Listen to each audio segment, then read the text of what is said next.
of the things that I enjoyed the most watching you last year was seeing him talk with a hidden agenda. And does Dr. Will still have an ulterior motive in the second season? I think the easiest way to answer that is my starting point has never been Dr. Wells.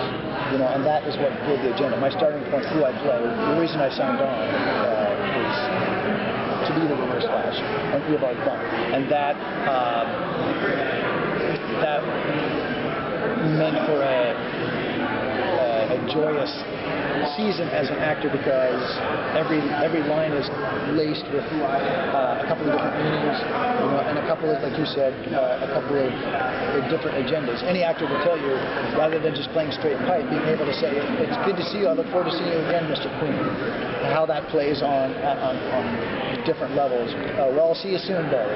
You know, such an innocent, just tossed off line such as "I'll see you soon, Barry" plays out on different levels, and so it's very it's writing that I'm extremely grateful for, and this second season will only bring more of the same. So if Thawne is back, does that mean that Eddie's death was for naught? Well, I didn't say that Thawne was back. I like that objection where you're trying to like pin me into a corner, Your Honor. I said my starting point is Eobard Thawne, and you read into that, which is what we're trying to do. We're trying to read into stuff, which is great. I think one of the more difficult things for us as a cast was to have to sacrifice Rick Cosner as Eddie Thawne. The caveat being, it's, you know, in this world, nobody has to ever stay dead forever, but that sacrifice has to play out. I mean, you know, the nice thing about our season finale is we earned that moment of shock. That if you were watching and you anticipated it, then it probably was less gratifying for you. But for a lot of us, for example, Grant and I, when we read it, it's like, oh, okay, how does he ultimately defeat? It's not Flash versus Reverse Flash. It's actually this fellow comes out of the corner. It's like a face-off between superheroes, and then they're fighting, and then bang, a gunshot, and then you look, and the person has come from behind, and the person falls down, revealing. We've seen that trope all the time in movies.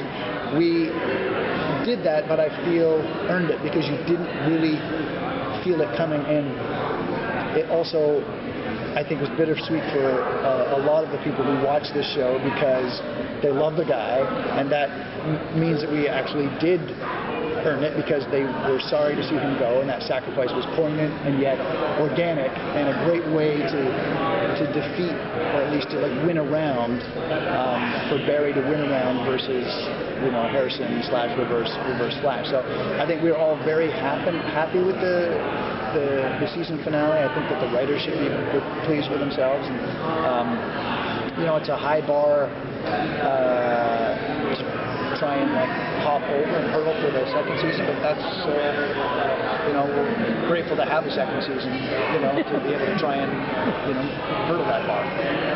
So a lot of the fun of the first season with your character was spent trying to figure out, is he a good guy, is he a bad guy, like what are his intentions?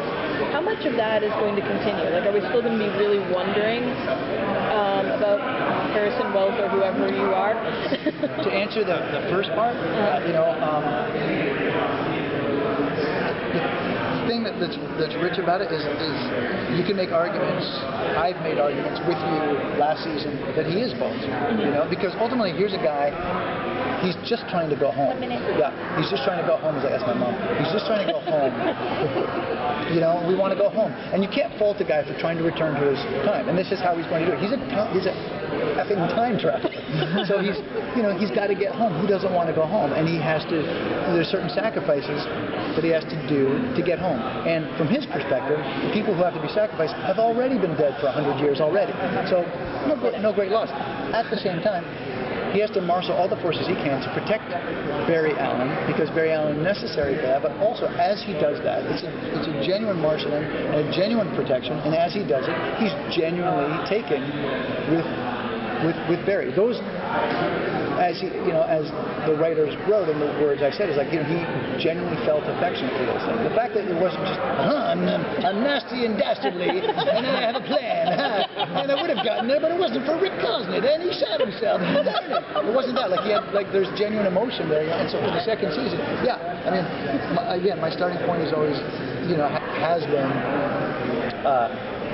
the Reverse Flash, and so I think, entering into this second season, I think we all, as we're crafting the second season, don't want to come in at a lower level than we played in the field. You don't want to.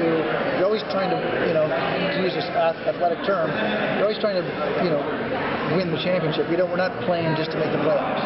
So whether we succeed or not will be up to you guys and the viewers. Hopefully we will.